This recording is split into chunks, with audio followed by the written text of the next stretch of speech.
আমি একটি ভ্যাকসিন দিচ্ছি, ভিডিওতে দেখতে পাচ্ছেন। এটা হচ্ছে র্যাবিক্স ভিসি ভ্যাকসিন। এই ভ্যাকসিনটি দেওয়া হয় কুকুর, বিড়াল, শিয়াল, চামবাদুর বা বাদুর, বেজি এই ধরনের প্রাণী কামড়ালে পরে। এখন ভ্যাকসিনটি কিভাবে দিতে হয় সকল বিস্তারিত আপনাদের সামনে তুলে ধরছি। সেটা হচ্ছে ভ্যাকসিনের বক্স খোলার পরে দেখতে পাবেন যে এরকম একটা সিরিঞ্জ পাবেন।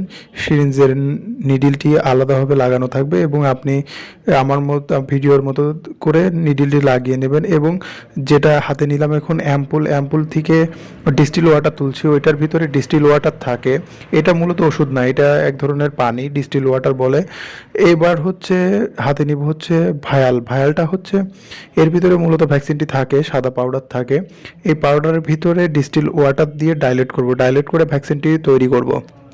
দেখতে পাচ্ছেন আস্তে আস্তে করে আমি দিচ্ছি ডিস্টিল ওয়াটার যেন সুন্দরভাবে ডাইলেট হয়, আস্তে আস্তে দিচ্ছি।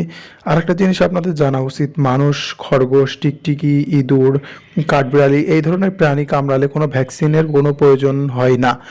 এই ধরনের প্রাণীগুলো কামড়ালে পরে ওখানে ঠিকঠাক ড্রেসিং করলে পরেই হয়, যাতে কোনো জীবাণু না থাকে।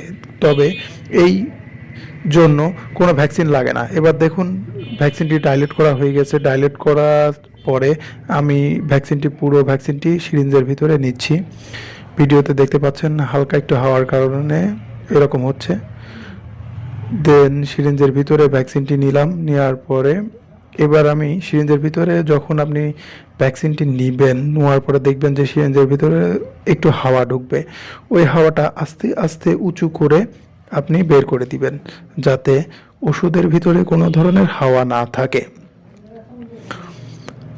দেখুন রেডি করে এখন আমি ক্যাপ লাগাবো, যাতে সিরিঞ্জ অন্য কোথাও ঢুকে না যায় বা আনস্টাইল না হয়ে যায়। এবং যেখানে আমি ইনজেকশন করব সেই জায়গাটা সুন্দর করে হেক্সাসল দিয়ে পরিষ্কার করে নিয়ে দেন ভায়োডিন দিয়ে ওইখানে সুন্দর করে লাগায়ে রেখে, ভায়োডিন হচ্ছে অ্যান্টিসেপটিক দিয়ে লাগায়ে রেখে সুন্দর করে তুলা দিয়ে ঘষবো, যাতে ওইখানে জীবাণু না থাকে। এবং জীবাণু যদি থেকেও যায় কিছু হেক্সাসল দেওয়ার পরে, তারপরে অ্যান্টিসেপটিক ইউজ করি, সেই জন্য ওইখানে জীবাণুর পুরোটা শেষ হয়ে যায়। এবং পরিষ্কার করার পরে 90 ডিগ্রি অ্যাঙ্গেলে কিন্তু ইনজেকশনটা দিতে হবে।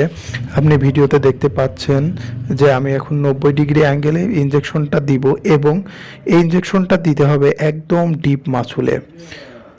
দেখুন কতটুকু ঢুকাই দিলাম, ডিপ মাসলে ঢুকিয়ে আস্তে আস্তে করে প্রেস করবেন, যাতে আস্তে আস্তে করে দিলে কি হবে, জায়গাটা ফুলবে না এবং ব্যাকে আসবে না ওই মেডিসিনটা।